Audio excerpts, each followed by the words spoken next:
How's it, guys? This is Dayvy FPL and welcome back to another Fantasy Premier League video here on my channel. Now in this video we're going to be going over the Game Week 10 preview. I asked for questions and talking points over on my Twitter account at Dayvy FPL, and yet again you guys did not disappoint. We're going to be going over what teams to potentially be looking at for very nice fixtures for the upcoming game weeks, as well as some double ups of teams that already have good fixtures to replace potentially premium options that are simply not producing the goods. First off, just a bit of a disclaimer, I'm recording this video on Monday night, so before the Arsenal fixture has even taken place, so just keep that in mind before you kind of watch this video, as well as probably the most important thing to take from this video, it is a Friday night deadline, so please do not miss the deadline for Game Week 10. Stay tuned for the team selection. I'll remind you once again about this near approaching deadline, but I just wanted to get that out there so you guys kind of have it instilled in your mind for Friday night. But without further ado, let's get into the preview. So as we usually do, just a reminder of our busy midweek session. We have the Champions League and the Europa League on Wednesday, Tuesday and Thursday. So just keep your eyes on it for players and minutes being played by the players you own. Basically the most important thing is you're just monitoring the injury situation of your current squad. And the one thing I want to talk about is that it does not matter for the Man City rotation. We have yet again been fooled by Pep's kind of roulette with Aguero being benched this week and Jesus starting. So we've seen many game weeks midweek where Aguero's started and we think that maybe Jesus will come in on the weekend, but that does not happen. So don't read too much into the Champions League team selection. It will offer us no kind of insight into what Pep's going to be doing on the weekend. We'll be talking about that though later on in the video as well. So just a reminder, keep your eyes on those players and those injuries.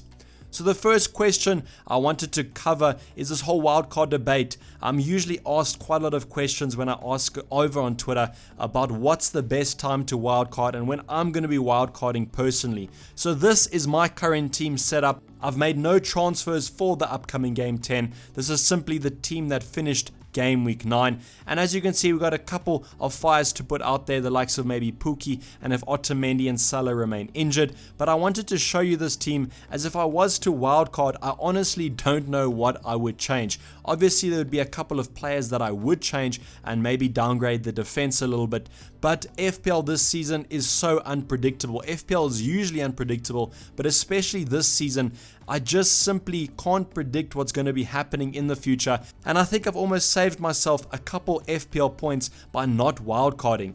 You'll see that the team that I would have wildcarded to last week probably scored a lot less than the team this game week, and I just held it. We've also seen the likes of Pereira coming in for Lucas Dean, who went on and kept a clean sheet while Pereira ended up with a measly 2 points. So it just shows you that there are players that we kind of have to have a little bit of patience with, and that's why I'm not wildcarding at the moment.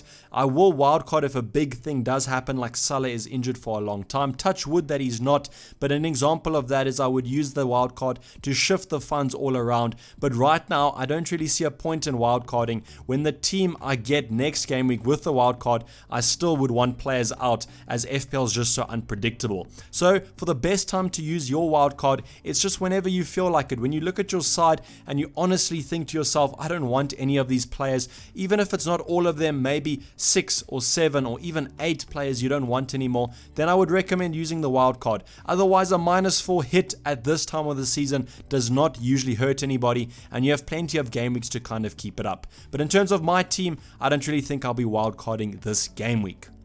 The next kind of topic we're going to be going over is my usual watch list. So a player that has been on this watch list for kind of 3 consecutive game weeks in a row is Tomori from Chelsea. I said in the last video that basically Chelsea vs Newcastle is a guaranteed clean sheet for Chelsea, and I was correct there. Tomori getting 5 points was yellow carded, so a -1 deduction there, but looks great value at the moment. I'm personally just waiting for N'Golo Kante to come back from injury. I think that Chelsea will shore up defensively then. N'Golo Kante a great sort of CDM, so I'm really confident in those clean sheets when he does come back. And right now Tomori looks to be the #1 kind of transfer target on my radar for my defense, so a player that you should probably be looking at. Another one is Raul Jimenez from Wolves, has got consecutive points scored in the last game week and the week before that. 7.1, kind of a nice price bracket there, a very nice PUKKI replacement if you are looking at transferring him out.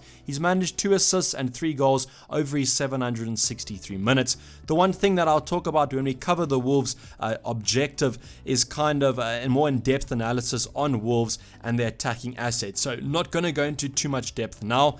Then we have Grealish from Aston Villa, a little bit of a nice alternative to the usual McGinn.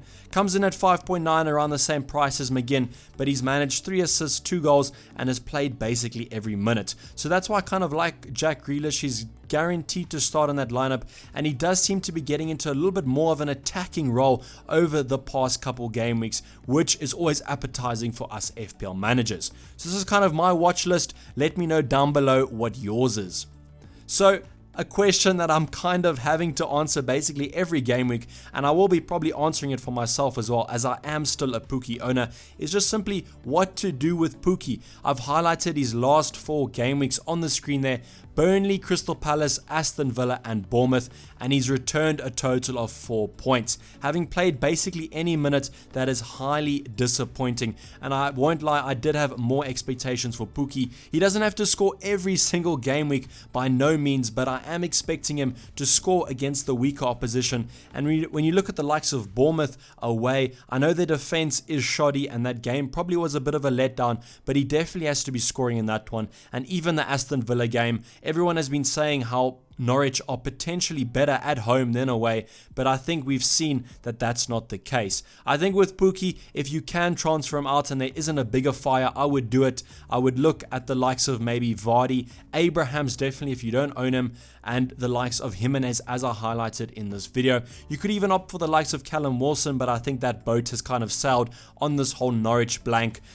Bournemouth's fixtures potentially coming up are a little bit bad, but you could also opt for the Bournemouth striker. But those are just kind of some striker options you could go for, and in my opinion, he's probably a transfer out, and I think that if you don't have other fires, as I said, go for it. Now to move on to the Wolves assets, and we can kind of go into a more in-depth analysis of Raul Jimenez. With Wolves, they've seemed to kind of gained a little bit of better form from the start of the season. As you would have known, they started off this season quite dreadfully, and I was surprised by how poorly they started. The one thing with Raul Jimenez, as I highlighted it in the last preview, is that he seemed to be kind of spared of the Europa League team selection, so he seems to be rested for these Premier League games, and that is quite nice, as it shows that he will be playing in these Premier League fixtures and is basically a guaranteed starter. The one thing I'm a little bit worried about Raul Jimenez is not getting that many shots on target and shots in general, and I think Wolves have kind of been nullified a little bit in the Premier League this season, which is a little bit worrying. I must say though that he is producing the points, and if he does get a couple more shots on target, we could be looking at some massive hauls from the Mexican striker. So one that I'm keeping my eye on. I think I'll give him the Arsenal fixture away. That's quite a tough one, but other than that, he does have some nice run from game week 12 to game week 16 that we could be looking at bringing him in. Another option that I'm looking at is the Wolves defense. There is a little bit of rotation currently, but you should be looking at maybe the likes of a centre back like Willy Bolly, who is offering some FPL points. That's the thing, you might not look at the Wolves attack, but their defense has generally been quite solid. There have been some 2 hiccups in their game weeks past that have shown that they aren't the defensive giant that they were last season, but that doesn't mean that they're not going to be offering some clean sheet and maybe even some attacking threat. So I've just highlighted Willy Bolly here, as he's probably going to be starting every game week, and you could be looking at him for these upcoming fixtures, especially with the likes of the premium defenders not really returning that much. Another question was the Leicester double up, obviously between their 2 kind of premium options of Jamie Vardy and James Maddison. So I think the past game week has kind of highlighted the importance of Jamie Vardy, and he's probably the best Leicester option to go for. The tricky thing with him is he does come in at a price point that is quite hard to kind of upgrade, but if you are downgrading the likes of Aubameyang or Aguero, you could be looking at Jamie Vardy. It also offers some funds to upgrade in other positions, so if I think that that's a definite great move, and I think you've seen the likes of Jamie Vardy not being that highly owned, comes in around 15% ownership, and if you double him up with James Maddison, kind of offers a nice ownership differential there with that double up. As you can see on screen, Leicester's fixtures are quite marvelous, and I do expect them to be getting a couple of goals in these upcoming fixtures, considering how strong they've started this FPL season. So this Leicester double up, in my opinion, is quite a nice differential, and if you kind of can squeeze it in, I would be looking at it. You can even downgrade Jamie Vardy if he's not hitting that form. James Maddison comes in at quite a nice price point, so you won't be downgrading him that much, but Jamie Vardy, if he doesn't score the goals, you could easily downgrade him to one of the other options that are much cheaper, and then you can move on from there. But it's a definite thumbs up from me with this Leicester double up.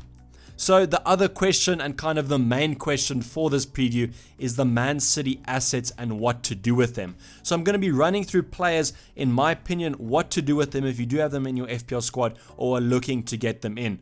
Right now, Gabriel Jesus, Sergio Aguero, I would be looking at transferring them out. Pep Guardiola has come out and it looks like he will be rotating these two strikers for the FPL season. The entirety of the season, we're probably going to be seeing Sergio Aguero maybe playing 1 or 2 game weeks in a row, and then Jesus coming in for the following game week. So I would be looking at transferring them out. I wouldn't be looking at transferring them in. I think there's other Man City options that you could look for. My personal favorite, and the one that I think 100% you should be going for, is Kevin De Bruyne. If you don't have him in your squad, I'd be looking at bringing him in. He's going to be playing week in, week out. I know that that's kind of a risky conclusion to go by, as with Pep Roulette, no one is kind of safe, but I honestly think that Kevin De Bruyne is probably the most nailed option besides the likes of Edison in that Man City lineup, so I would look at him. I think if you have Raheem Sterling, I would keep him or look at maybe bringing him in. I think that he might be the second most favorite player in this lineup.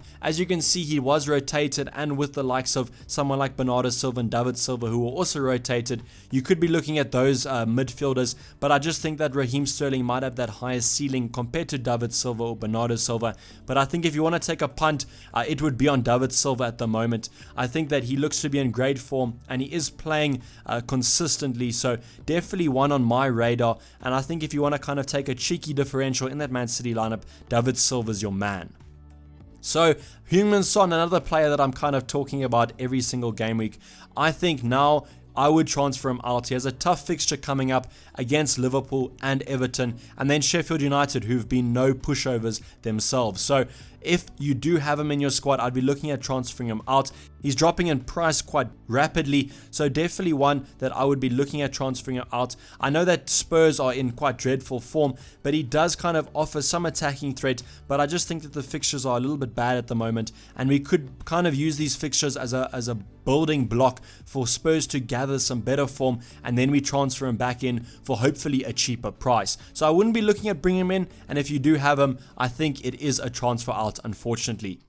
Now, the player that is in form and everyone seems to be looking at, it's HUDSON-ODOI from Chelsea. Comes in at about 5.9 million. I do think I am correct, so sorry if I am not. But I think at 5.9 million, he's an absolute steal. It kind of reminds you of the Mount situation. If you do remember, Mount kind of picked up a little bit of form at the start of the season, but then gathered some major points towards the middle that we've just had. So I think HUDSON-ODOI is kind of a similar situation. It almost feels like we're jumping on before the whole bandwagon starts. So if you can bring him in, definite differential. Has managed to maintain 3 assists over his 196 minutes. He's just come back into that lineup and looks a set starter, and he definitely looks dangerous off that left hand side. I watched the highlights of the Chelsea fixture and I was really impressed with him. I think that if you don't have a Chelsea defender, you can kind of go for a little bit of a triple up on that Chelsea attack with Mount, HUDSON-ODOI and Abraham. And I think that the way Chelsea's playing quite attacking wise, unless they come up against opposition like Newcastle and maybe Burnley next week that are super defensive, we could be looking at some nice points with that triple up. But definitely HUDSON-ODOI is someone that I would jump on. So if you don't own the likes of Mount or Abraham, definitely look at him, and he does come in at quite a nice price bracket. So the last talking point is the captaincy, as we usually do. So I've highlighted my 3 favorite captaincy options here. Raheem Sterling comes in as my Man City option, but you can look at the likes of Kevin De Bruyne. With these kind of captaincies, I kind of just highlight the team, but you can go for anyone you like. I think it's a little bit risky to go for the likes of Aguero or Jesus. So Sterling, but definitely Kevin De Bruyne if you want to go for some safety, as I think he's basically guaranteed to start. So Aston Villa at home is a very nice fixture. Man City are a different beast at home, and I think that Aston Villa have showed that they are quite defensively strong, but they do have some weaknesses there, and I'm expecting Man City to exploit them. Another option that you could go for is Callum Wilson against Watford away. Watford have been quite atrocious recently, so I do think that Bournemouth can score a couple there. I know people's confidence in him has probably gone a little bit after that blank against Norwich, but I still do think that he will continue this kind of consistent form of goals or an assist every game that he's had. Then the last option is Sadio Mane against Spurs. At home, as with Man City, Liverpool are a different beast, and Mane has been looking quite good and in form this FPL season. So I would also look at him. I think that it's going to be a tough fixture, but Spurs haven't looked that great recently, and I do expect Liverpool to kind of bolster their team up and play super attacking wise after their kind of disappointing results against Manchester United on the weekend. So all three of these are good options, but tell me down below who you're going for this upcoming Game Week 10. So I hope you guys have enjoyed this video. Please don't forget to leave a like on it if you did, but otherwise subscribe to the channel if you are new or have not subscribed yet. Stay tuned for the team selection coming later in the game week. But I've been Dayvy FPL and I'm out. Cheers, bye.